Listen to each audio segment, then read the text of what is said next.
थोड़ा कुछ बचा है वो तेरे भाई गौकर्ण का है।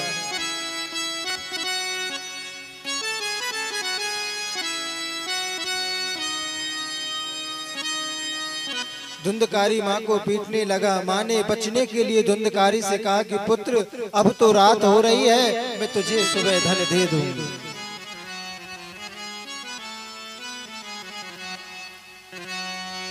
और धुंधली सोचने लगी कि हे भगवान, मैंने अपने पुत्र को कैसे संस्कार दिए जिसने मेरा जीवन नरक ही बना दिया है। मुझे रोज रोज मरना पड़ता है इसके कलह से, इसके वचनों से। क्यों ना मैं मुक्ति पालूं।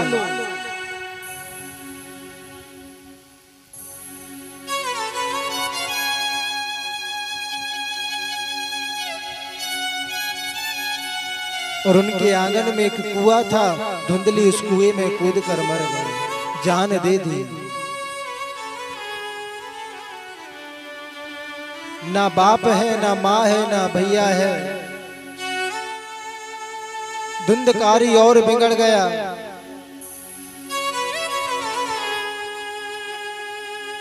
लूट कर, डकैती कर कर, चुरा कर धन लाता और वैश्यागमन करता। साथ में घर में 5-5 वैश्याओं को भी रख लिया।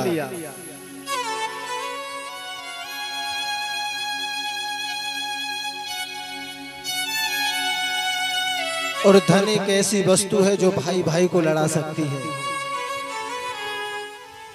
ज्यादा धन देखकर वैश्याओं ने कहा कि इस धुंधकारी को मार देते हैं और यहाँ से सारा धन लेकर चले जाते हैं।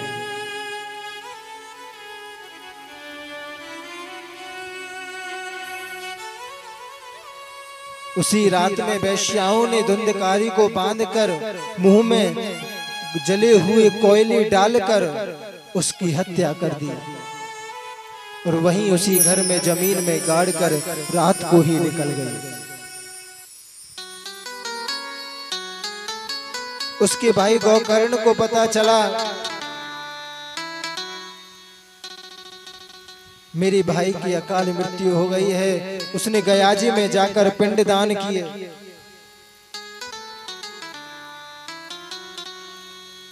क्योंकि धुंधकारी का उद्धार हो सके।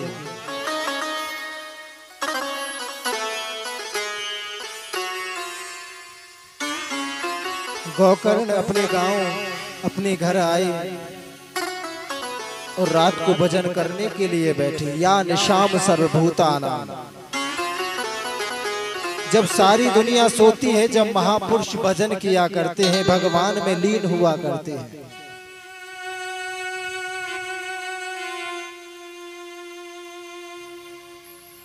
गौकर्ण जैसे ही भजन करने के लिए बैठा, उसको अनेक प्रकार की ध्वनि सुनाई देती, आवाज सुनाई देती।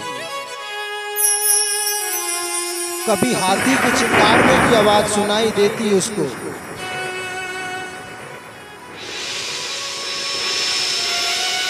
कभी ऐसा लगता कि उसके सामने कोई बैल है, कोई बिजार है, कभी ऐसा लगता कि उसके सामने कोई भयानक भूत है।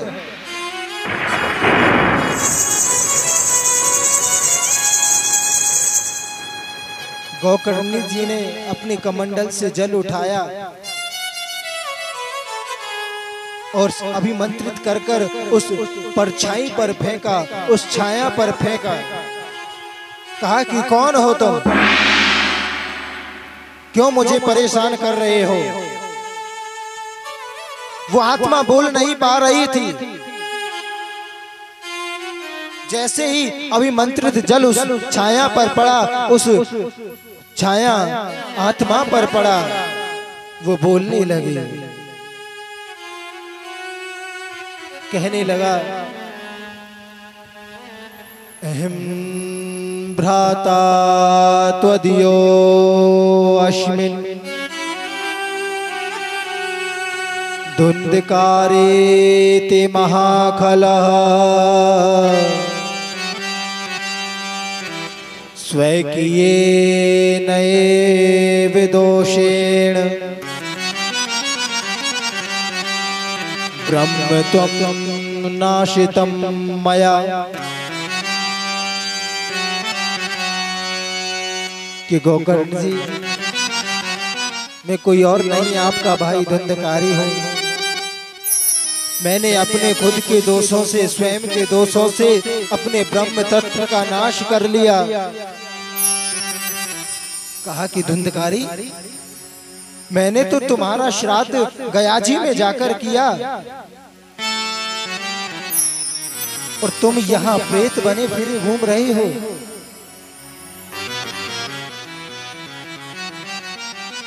धुंधकारी कहता है कि भ्राताश्री, आप गयाजी में मेरा एक बार नहीं 100 बार भी अगर पिंड दान करेंगे तो मेरी मुक्ति नहीं हो पाएगी।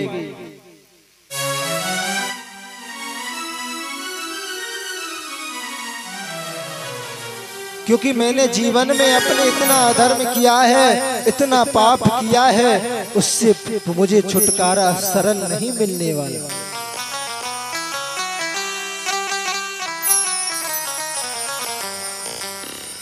और गोकर्ण जैसे भाई के होते हुए भी मेरी मुक्ति नहीं हो पाए, ऐसा तो असंभव है।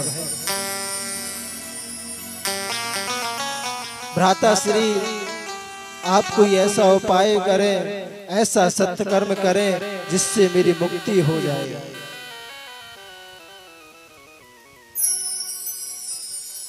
गोकर्ण कहते हैं कि धुंधकारी, अभी तो मुझे पता नहीं है, मगर जब कल सूर्य नारायण उदय होंगे तो मैं तेरी मुक्ति का उपाय उनसे पूछूंगा।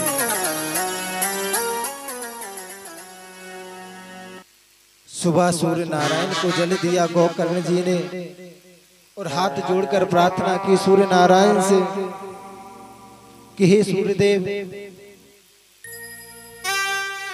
मुझे कोई ऐसा सत्कर्म बताएं जिससे मैं अपने भाई की मुक्ति का उपाय कर सकूं, उसे मोक्ष प्राप्त करा सकूं।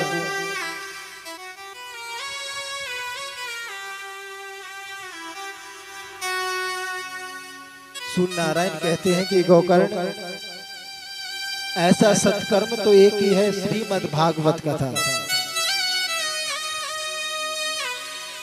श्रीमद् भागवत कथान मुक्ति है, वो इंसान को मुक्ति प्राप्त करती है।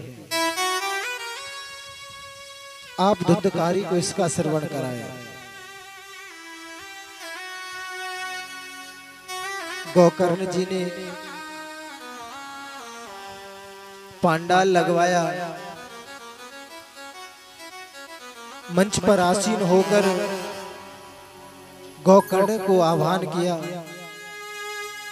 कि वो आकर अपने आसन पर विराजमान हो। वहां पर आसपास में जितने भी गांव वाले थे, ऋषि थे, संत थे, सभी को पता चला कि गोकर्ण धुंधकारी को श्रीमद् कथा सुना रहे हैं। तो सभी श्रवण करने के लिए वहां पर पहुंचे। कहते हैं धुंधकारी जिस स्थान पर बैठा था, हवा का झोंका आता और धुंधकारी को वहां से उड़ा ले जाता। धुंधकारी फिर आकर बैठता, फिर हवा का झोंका आता, फिर उड़ा ले जाता। वहीं पर एक बांस का पेड़ लगा हुआ था,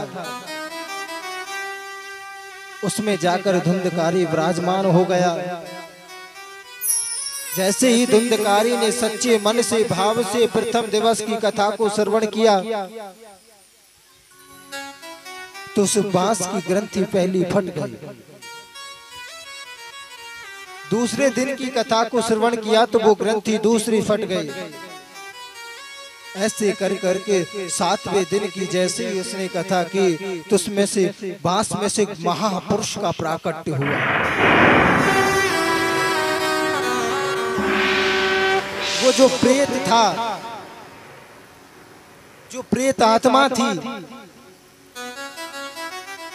वो एक दिव्य स्वरूप में प्रकट हुई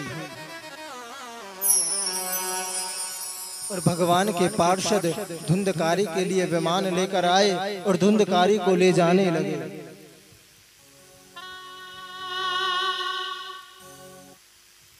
गोकर्ण ने कहा कि हे पार्षदों, हे विष्णु भक्तों, ये कैसा अन्याय है। अरे 7 दिन कथा का श्रवण तो हमने भी किया,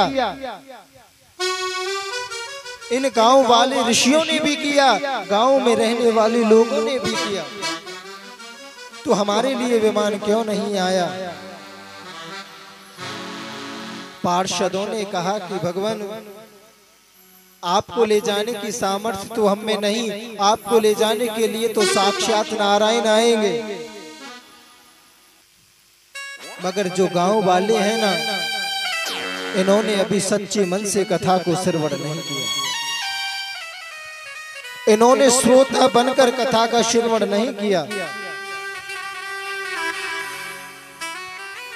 कभी कथा का नियम का पालन नहीं किया, तो इनकी मुक्ति कैसे हो सकती है। धुंधकारी ने चित्त से मन से कथा का श्रवण किया, कहा कि आप दोबारा कथा का आयोजन करें और भक्ति भाव से हृदय में उतारें कथा को, तो आपके लिए भी विमान आएंगे। पार्षदों ने श्रोता कौन होते हैं, कैसे होते हैं, उसका व्याख्यान किया। कहा कि गोकर्ण जी, श्रोता 3 प्रकार के होते हैं। एक होता है श्रोता,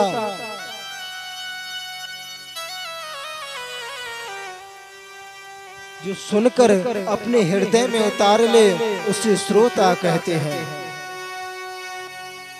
कि आज महाराज जी ने ऐसा प्रवचन कहा, ऐसी कथा सुनाई, वो मेरे जीवन से कितनी मिलती है,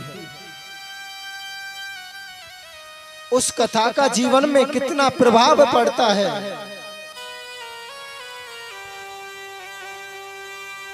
महाराज जी ने कहा कि ये अधर्म है, ना जाने मैंने जीवन में ऐसे कितने अधर्म कर चुका हूं। वो होता है श्रोता, जो सुनकर मनन करे, और दूसरा होता है सरोता, जो कथा के पांडाल में आएगा तो जरूर, और कथा भी सुनेगा, मगर उसका ध्यान कथा में कम और व्यथा में ज्यादा रहेगा।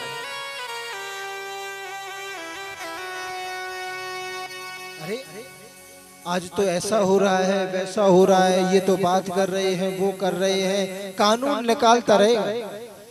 आज तो महाराज जी 5 मिनट लेट हो गए, अभी तो कोई कथा में इतनी देर हो गई, कोई भजन ही नहीं हुआ। जो सिर्फ काटने का काम करता है, उसे सरोता कहते हैं।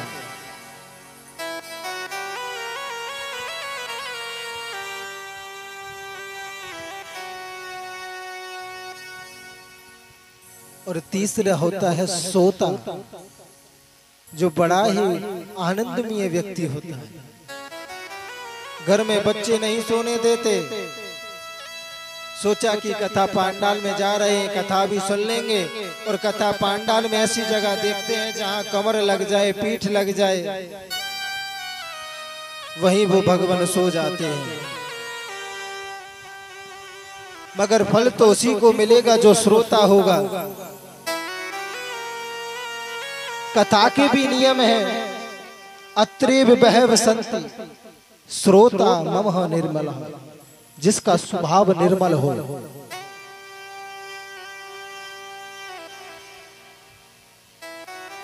हमारे गुरुजी कहते हैं कि कथा सुनो तो एक टाइम भोजन कर कर सुनो। सुबह कुछ फलाहार वगैरह कर लो, भोजन पर भी कंट्रोल होना चाहिए। भोजनम तु वरम मन्ये कथा श्रवणं कारकम्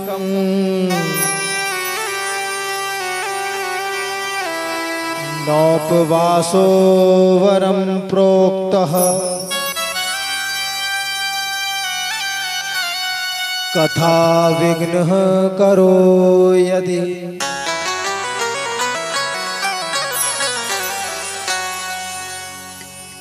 आप एक टाइम भोजन कर भी कथा श्रवण कर सकते हैं, दोनों टाइम फलाहार कर भी श्रवण कर सकते हैं, और घी पीकर भी कथा श्रवण कर सकते हैं। आप सुबह घी पी आओ और कथा को श्रवण कर लो। हमारे गुरुजी कहते हैं कि कथा को श्रवण करो। आप एक टाइम भोजन कर नहीं श्रवण कर सकते तो 2 टाइम भोजन करो, कोई दिक्कत नहीं। 3 टाइम भोजन करो, 4 बार करो, 5 बार करो, दिन भर करो, मगर कथा में विघ्न नहीं होना चाहिए। कथा में किसी प्रकार का विघ्न नहीं होना चाहिए। विघ्न करो यदि, मगर कथा अवश्य है। गोकर्ण जी ने 7 दिन फिर उन लोगों को कथा श्रवण कराई।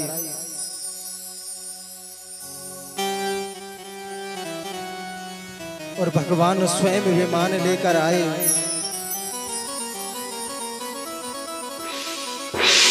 गोकर्ण को लेने के लिए अनेकों विमान वहां पर पहुंचे हैं।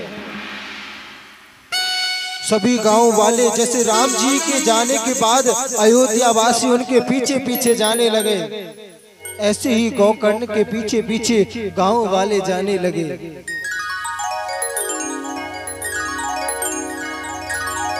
प्रहलाद दास ताल धारे तरल गति तवा चोद्भव कांस धारे।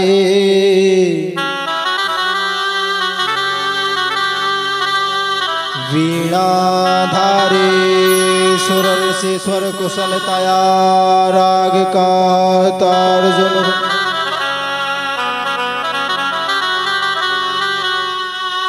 इंद्रो वादी मृदंगम जय जय सुकरा कीर्तने तेज कुमार। यत्राग्रे भाव भक्ता सरचर्चना व्यास पुत्रो बभूव।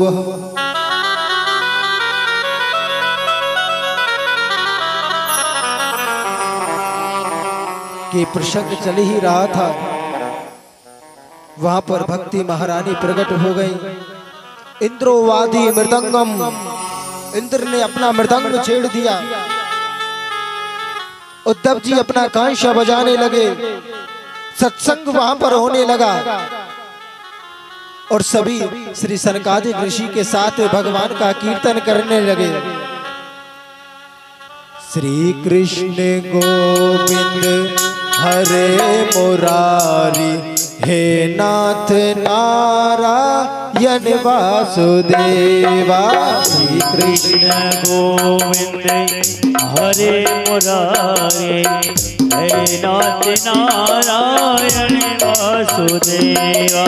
श्री कृष्ण गोविंद हरे मुरारी, हे नाथ नारायण वासुदेवा।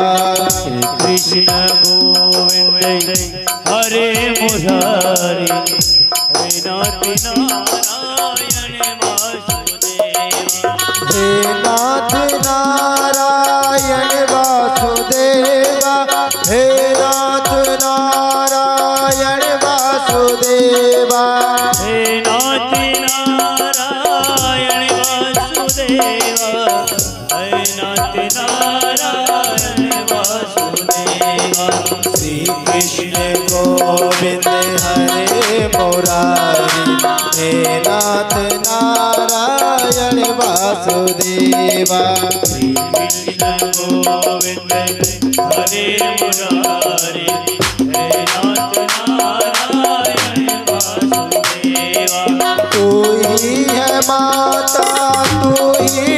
पिता रे, तू ही तो माता तुम ही पिता हो। तू ही है माता तू ही पिता रे, तू ही है माता तू ही पिता हो। तू ही है दाता तू ही सखा रे, तू ही है दाता तू ही सखा हो। हे नाथ नारायण वासुदेवा, हे नाथ नारायण वासुदेवा। श्री कृष्ण गोविंद हरे मुरारी, हे नाथ नारायण वासुदेवा। गोविंद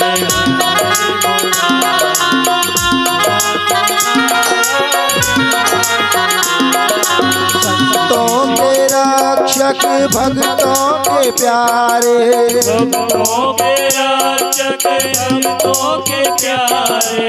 संतों के रक्षक भक्तों के प्यारे, संतों के रक्षक भक्तों के प्यारे। सदकोटि तुमको नमन हमारे, कोटि तुमको नमन हमारे। हे नाथ नारायण वासुदेवा, हे नाथ नारायण वासुदेवा। कृष्ण गोविंद हरे मुरारी, हे नाथ नारायण वासुदेवा।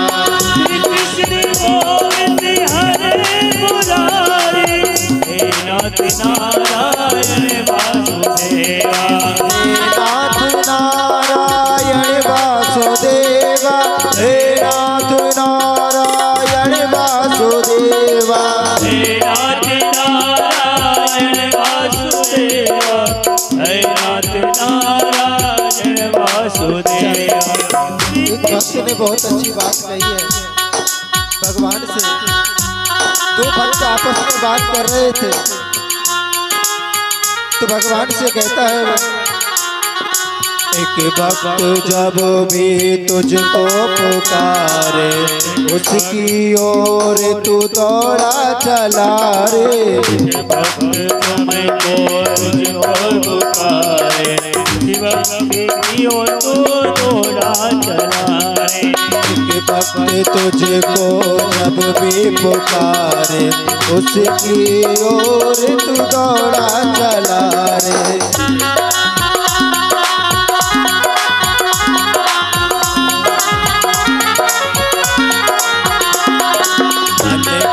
पीड़ा दूर भगाए, अपनी वाणी से आस जगाए। सबकी पीड़ा तो दूर भगाए, अपनी आस लगाए। हे नाथ नारायण वासुदेवा, श्री कृष्ण गोविंद हरे मुरारी, हे नाथ नारायण वासुदेवा। श्री कृष्ण गोविंद हरे मुरारी, हे नाथ नारायण वासुदेवा।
तू ही है माता, तू ही पिता रे, तू ही है दाता, तू ही सखा रे। हे नाथ नारायण वासुदेवा। भगवान से प्रार्थना करो कि तुम ही मेरे माता हो, तुम ही मेरे बंधु हो, तुम ही मेरे सखा हो। जब तक आप भगवान में इस प्रकार की आसक्ति नहीं करेंगे, भगवान आपकी ओर नहीं आ सकता है। और सत्संग में प्राप्त करने के लिए काम, क्रोध, मोह, लोभ की जड़ी बूटी लेना आवश्यक है।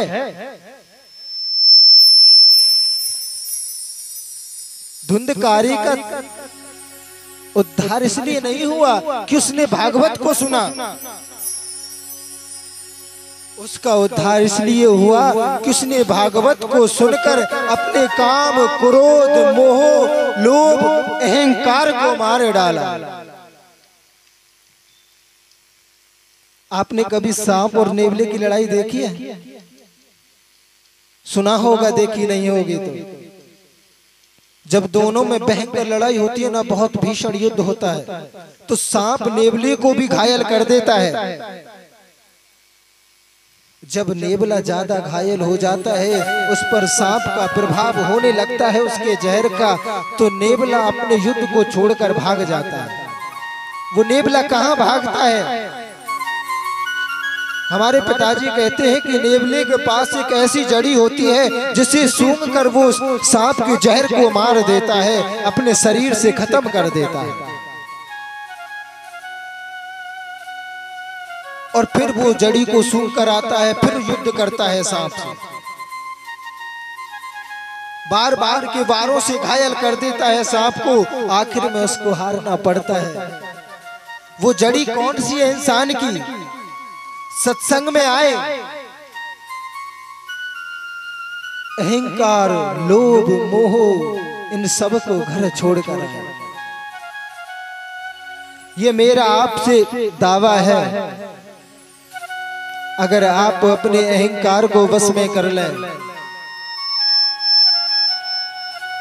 आप अपने लोभ व्यक्ति को इतना नीचे ले जाता है कि जिसकी कोई सीमा नहीं है।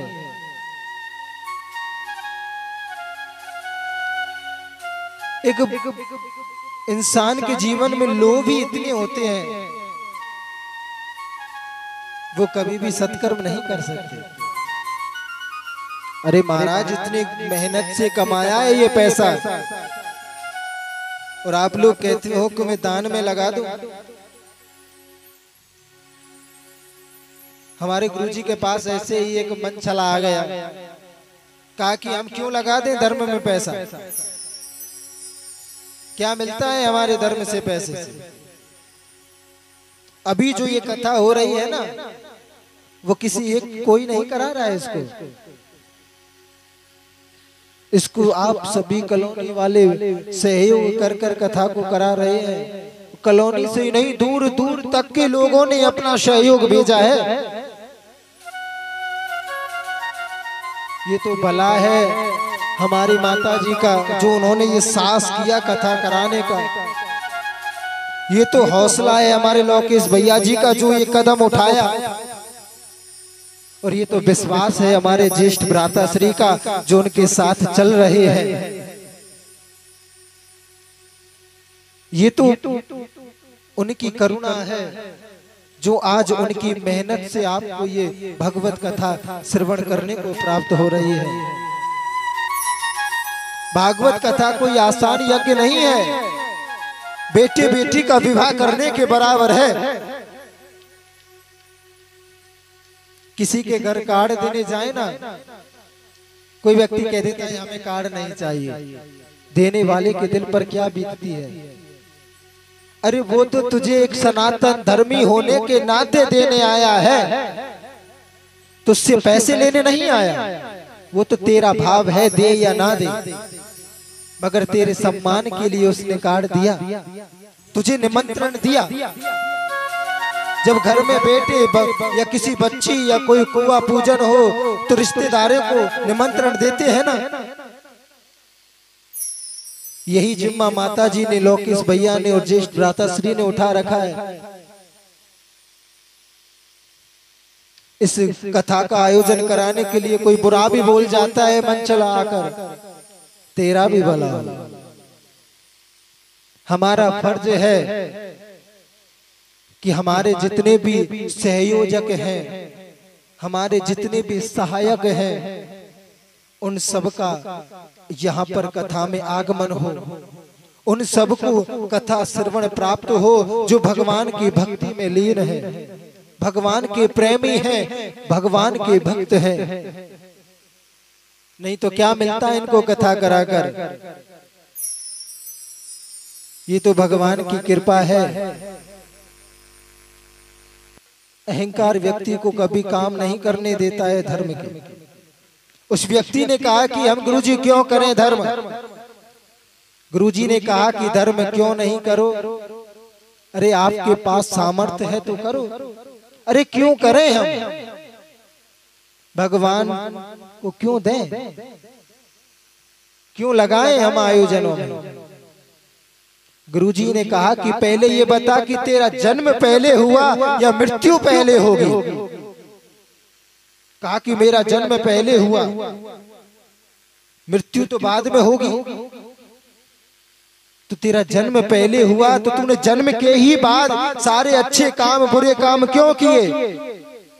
मृत्यु से पहले, मृत्यु के बाद में क्यों नहीं करता। भगवान ने तुझे पहले दिया या भगवान के कार्य में तूने पहले लगाया। तुझे भगवान ने पहले दिया, तू बाद में ही तो लगाने के लिए समर्थ हुआ। तेरे पास 100 रुपए हैं तो 10 रुपए लगा दिए, तो भगवान ने पहले तुझे 100 दिए हैं ना, और तूने उसमें से भी 10 ही तो लगाए हैं, सारे तो नहीं लगाए। जिस माता पिता ने तुझे जन्म दिया, क्या तू उसकी सेवा नहीं करेगा, क्या तू उसकी भक्ति नहीं करेगा। क्योंकि उन्होंने तुम्हें जन्म दिया है और तेरे माता पिता को मेरे भगवान ने जन्म दिया है, तो इसके काम में लगाने से क्या अपराध और क्यों दूर रहे हम। जो संस्कार विहीन संतानें होती हैं, जिनमें संस्कार नाम का कोई आचरण नहीं है, जो माँ बापों की भी इज्जत नहीं करते, जिनका तन भी शुद्ध नहीं है, तो वो मेरे गोविंद की कथा में कैसे पहुंच सकते हैं। जिनके कान अगर शुद्ध हैं तो उनको सिर्फ उनके कानों को ही श्रवण करने का अधिकार है, ना कि शरीर को बैठकर पांडाल में कथा श्रवण करने का अधिकार है। जिनके अगर हाथों में कुछ पावर है, बहुत से काम कहते हैं कि कोई तन से करता है, कोई मन से करता है, कोई धन से करता है, सब अपने कर्म अनुसार करते हैं। जिससे उसने फल किया उसको ऐसा ही फल मिलेगा। उसने अपने हाथों से बुरा कर्म किया तो उसको बुरा ही मिलेगा। उसके हाथों में कोढ़ ही होना है। कभी वो प्रसाद में लंगर नहीं बांट सकता है, लंगर नहीं कर सकता है अपने हाथों से। जिसने अपने हाथों से सदा दुष्कर्म किए हो, जिसने अपने कानों से बुरा सुना हो, तो वो बुरा ही सुन सकता है, कभी अच्छी बातों में उसका मन नहीं लगेगा। अरे कहाँ बैठ गए, कैसे सुन रहे हैं, इन्हीं व्यर्थों में निकाल देगा।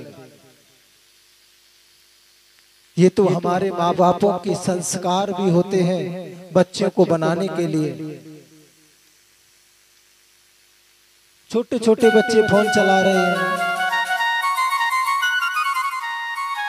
अच्छी बात है चलाना, मगर इतनी आसक्ति की रोना होगा तो फोन लेकर ही चुप होंगे।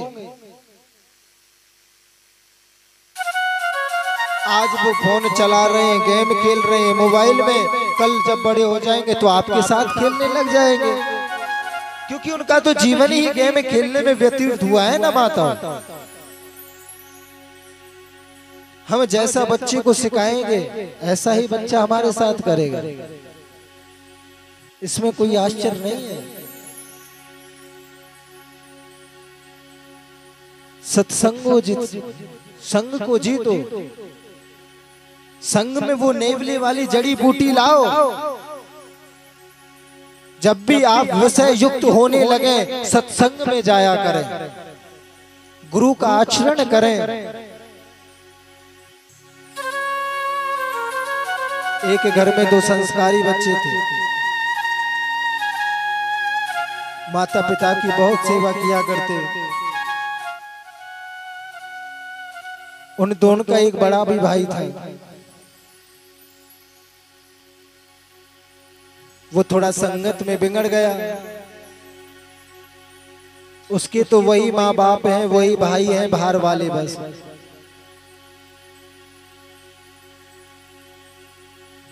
जो दो बच्चे थे वो सुबह जगते माता पिता को प्रणाम करते, आशीर्वाद लेते, चरण स्पर्श करते माता पिता के। माता पिता उनको आशीर्वाद देते, आयुर्विद्या यशो बलः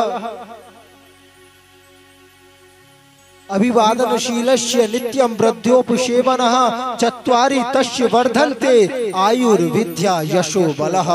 जो व्यक्ति रोजाना नित्य प्रति अपने माता पिता गुरुजनों को चरण वंदन करता है, प्रणाम करता है, उसकी 4 चीजों में वृद्धि होती है।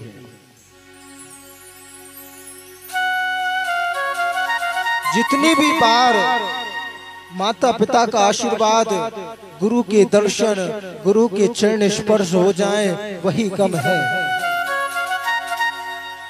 हमारे गुरुजी हमें कहीं भी मिल जाए, उनको साष्टांग प्रणाम करते हैं हम,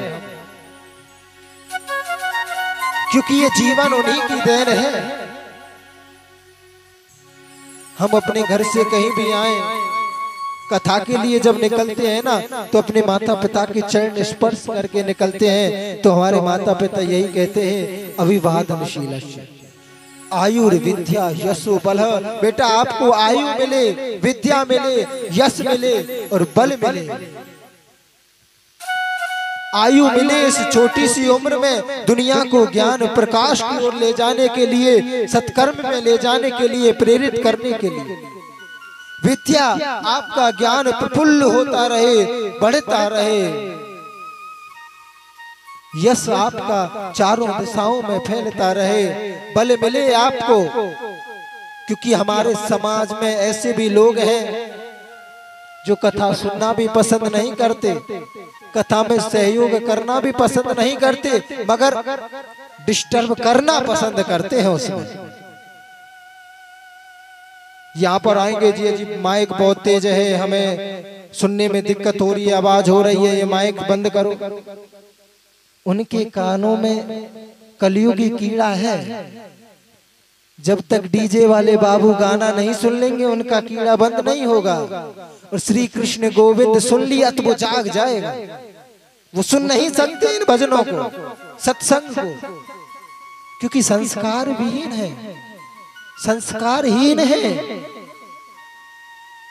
संस्कार व्यक्ति ही सुन सकता है। इस दुनिया में सनातन धर्म के सिवा कोई भी धर्म नहीं है। बाकी अगर है तो वो सिर्फ मजहब है। कोई भी धर्म नहीं है सनातन धर्म से छोड़कर।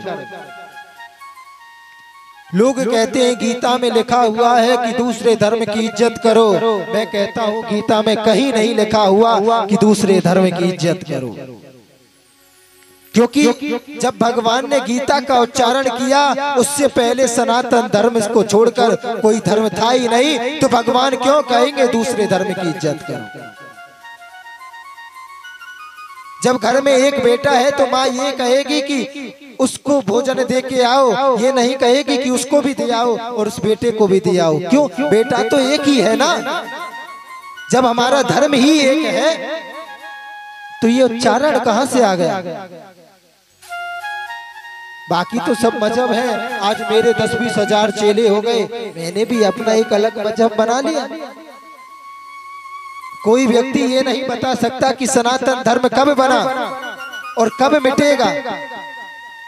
बाकी सबका पता है कब बना और कब मिटेंगे।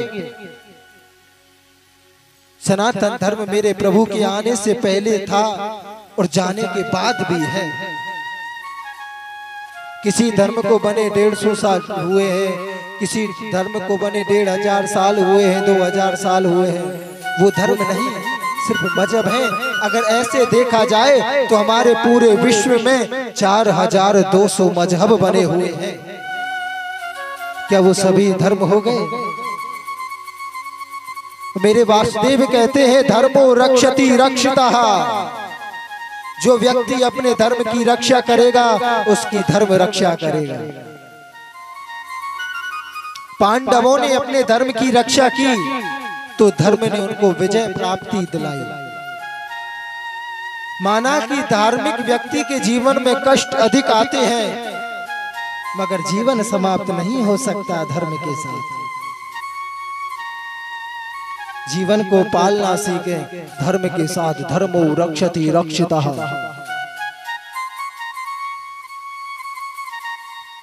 मैं अपने आप को बहुत बड़ा भाग्यशाली मानता हूं कि मुझे बहुत सौभाग्य मिला मेरे गोविंद की कथा कहने का, अपने धर्म में व्याख्यान करने का। बाकी ना तो मैं इस लाइन का बंदा था, मेरी बचपन से इच्छा जरूर थी कि मैं जीवन में कथा जरूर करूंगा। मैं जीवन में चाहे एक ही कथा करूं, मगर व्यास पीठ पर जरूर बैठूंगा, क्योंकि मेरे बड़े भाई भी करते हैं, पिताजी भी करते हैं, सभी परिवार में भी करते हैं। 60% परिवार यही काम करता है। किसी के स्कूल है, किसी के कुछ है, किसी का कुछ है, मगर 60% परिवार यही काम। उनसे प्रेरित होकर कभी भी जब भैया की कथा श्रवण करने का अवसर प्राप्त होता तो यही मन में अभिलाषा होती कि मैं जीवन में एक कथा तो अवश्य करूंगा। और उस एक कथा के लालच ने अनेकों कथा करने का अवसर प्राप्त दे दिया।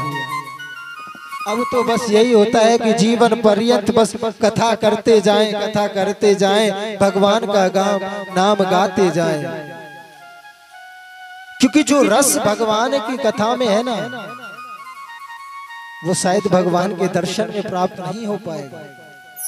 आप भगवान के दर्शन करने जाओगे ना तो आपका मन भटक सकता है, कथा श्रवण करने जाओगे तो आपका मन ध्यान में लग जाएगा। बांके बिहारी मुझको देना सहारा।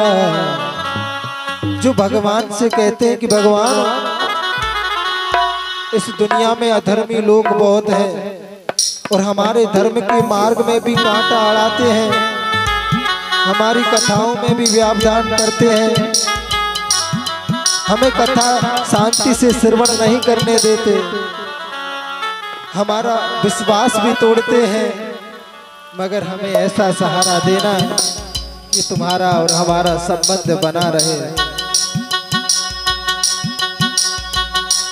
बांके बिहारी मुझको देना सहारा, कहीं छूट जाए दामन तुम्हारा।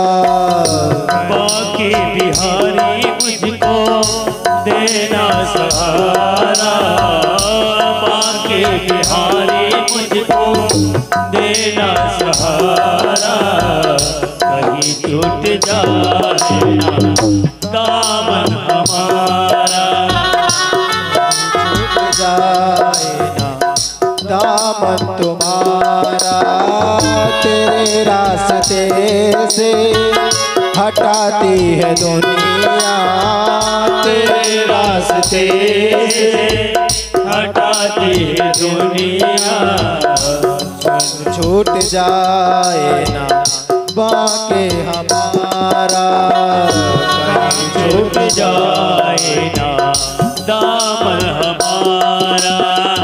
बांके बिहारी मुझको देना सहारा, बांके बिहारी मुझको देना सहारा, कहीं छूट जाए ना दामन तुम्हारा, कहीं छूट जाए ना दामन तुम्हारा।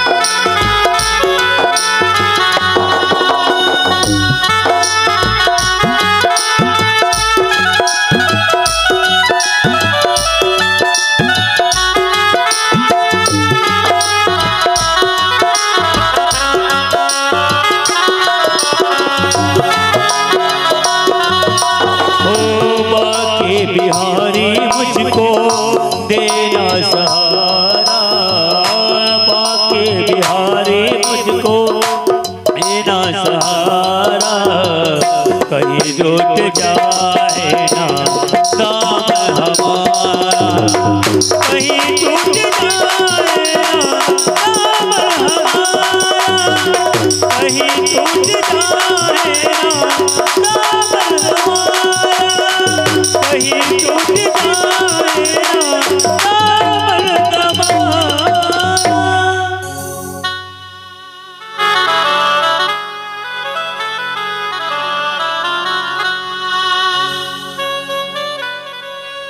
हमारे गुरुजी कहते हैं, जैसी राखो शुद्धि वैसी हो जाए, जैसा पियो पानी वैसे हो जाए वाणी, और जैसा खाए अन्न वैसा हो जाए मन। जैसे हम सुंदर विचार रखेंगे ऐसे ही हमें सुंदर आचरण आएंगे, हमारा सुंदर मन होगा। जैसा हम पानी, अगर हम अशुद्ध जल पिएंगे तो हमें अशुद्धता ही प्राप्त होगी। भगवान से हर समय प्रार्थना करते रहें कि भगवान, दुनिया में ना जाने कितने संकटों से लड़ना पड़ता है,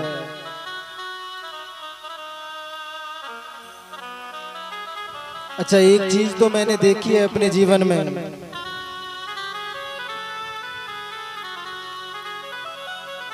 कि आजकल लोग बच्चियों से बहुत डरते हैं। उनको पता चले कि गर्भ में लड़की है तो गर्भपात करा देते हैं, गिरा देते हैं। बहुत लोग तो यही सोचते हैं कि लड़की जन्म ही ना ले।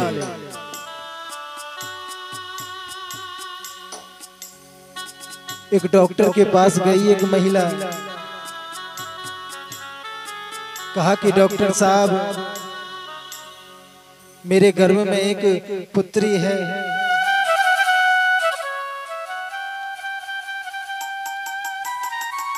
डॉक्टर ने कहा बहुत सुंदर बात है कि आपके घर में लक्ष्मी आने वाली है। उस माता ने कहा कि डॉक्टर साहब नहीं, मुझ पर पहले से भी एक पुत्री है। डॉक्टर ने कहा कि अब तो डबल खुशी की बात है कि आपके घर में डबल लक्ष्मी आएगी। उस माता ने कहा कि डॉक्टर साहब आप समझे नहीं। डॉक्टर ने कहा कि बोलो। मैं तो ये चाहती हूँ जो मेरी गर्भ वाली पुत्री है ना, वो किसी भी तरह से किसी को पता ना चले, गर्भ में ही समाप्त हो जाए। डॉक्टर ने कहा ठीक है, आप ये बताओ कि आपकी जो बड़ी पुत्री है ना कितने वर्ष की है?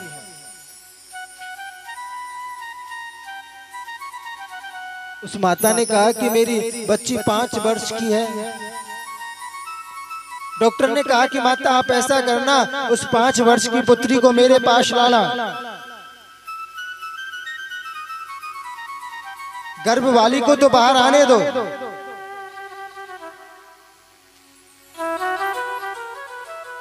मैं उसको 3 दिन ऐसे इंजेक्शन लगाऊंगा, वो 5 साल की बच्ची आपकी चौथे दिन मर जाएगी।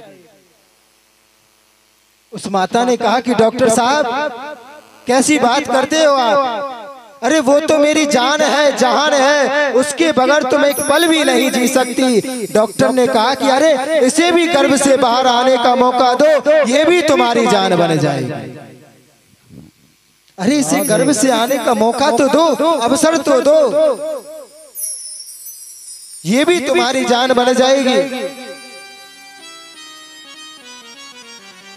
और जितना ख्याल पुत्रियां अपने माँ बाप का रखती है ना, उतना शायद पुत्र नहीं रख पाते।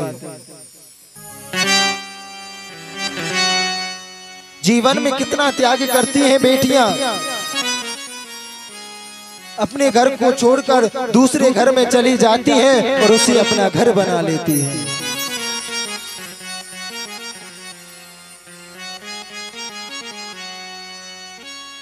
हम 7-8 दिन के लिए कथा के लिए भी बाहर जाते हैं ना, तो हमें मम्मी पापा भाई बहन यार दोस्त मित्र सभी की याद आती है। धन्य है उन बेटियों की हिम्मत जो अपने घर को जाकर दूसरे के घर को अपना घर बना लेती है। इतनी हिम्मत सिर्फ बेटियों में ही होती है। पिताजी जब काम कर कर घर थक कर आते हैं, जब थक कर घर में बैठ जाते हैं तो पानी का गिलास जो सबसे पहले आता है वो कोई पुत्र नहीं लाता, वो एक बेटी ही लाती है।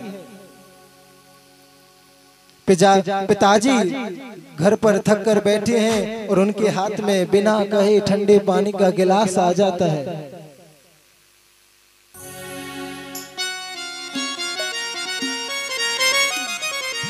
कितना भी कठोर बाप क्यों ना हो, जवान पुत्र क्यों ना मर जाए, जिस बाप की आंखों से आंसू नहीं आते जब उसकी पुत्री की विदाई होती है, वो बाप भी रोने लगता है, वो पिता भी रोने लगता है।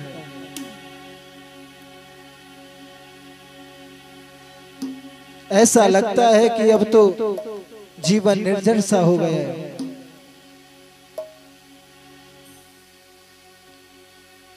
पुत्री के बगैर घर खाली खाली सा लगता है। उड़ गई चिड़िया और घर अकेला हो गया। कितना भी कठोर बाप क्यों ना हो, जब पुत्री की विदाई होती है तो उसके भी आंखों से आंसू आ जाते हैं।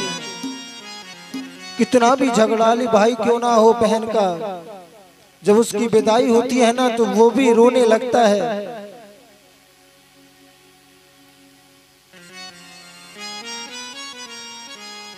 सुनकर लता मंगेशकर की सुर के समंदर डोलते, ऐसा सुर होता है। बेटियां घर में हो तो घर की दीवारें बोलती हैं, बेटियां घर में हो तो घर की पुरानी खिड़कियां भी खोलती हैं। सुनकर लता मंगेशकर के सुर के समंदर डोलते हैं। अरे मूर्ख है वो लोग जो बेटियों को बेटों से कम तोलते हैं।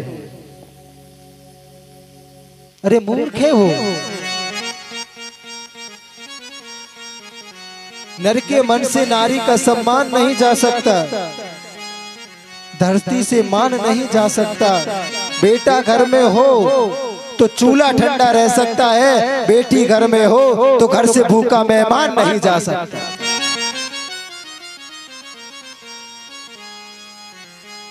बेटा घर में होगा और कोई मेहमान आ जाए, पानी तो वो शायद पिला देगा, चाय भी बना देगा, कहेगा कि मुझ पर बनानी नहीं आती, दीदी माता होती तो वो आपको पिलाती। वहीं पर अगर पुत्री होती पानी भी पिलाती, चाय भी लाती और बोलती कि खाना भी तैयार है, खाना खाकर जाना। कितनी जिम्मेदारी होती है एक बेटियों के कंधों पर। और बेटियां भी अपने आप को ये सोचती हैं कि पिताजी माताजी हमें बंधन में डालते हैं, बांध कर रखते हैं, हमें घर से बाहर नहीं जाने देते। ये गलत है। जो पुत्री होती है वो तो सोने की अंगूठी होती है, हीरा होता है, और पुत्र तो 10 रुपए की नोट है। आज यहाँ है कल वहाँ है, घूम फिर कर वापस ही आना है। तिजोरी में उसी को रखा जाता है जो महंगी वस्तु हो। और बेटियां तो सोने की अंगूठी है।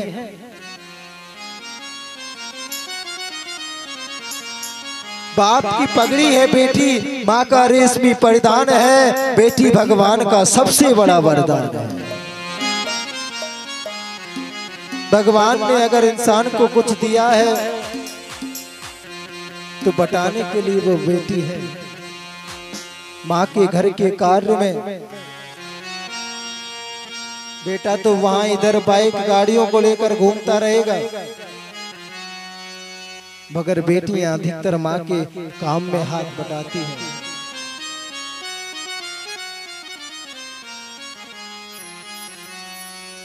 बेटियां वो वस्तु है जिन्हें संभाल कर रखा जाता है,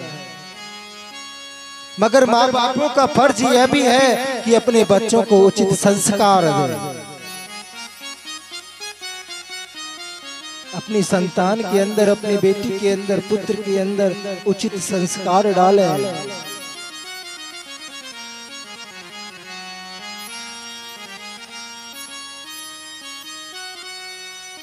आइए यहाँ पर एक छोटा सा प्यारा सा भजन करते हुए आरती की तरफ बढ़ते हैं।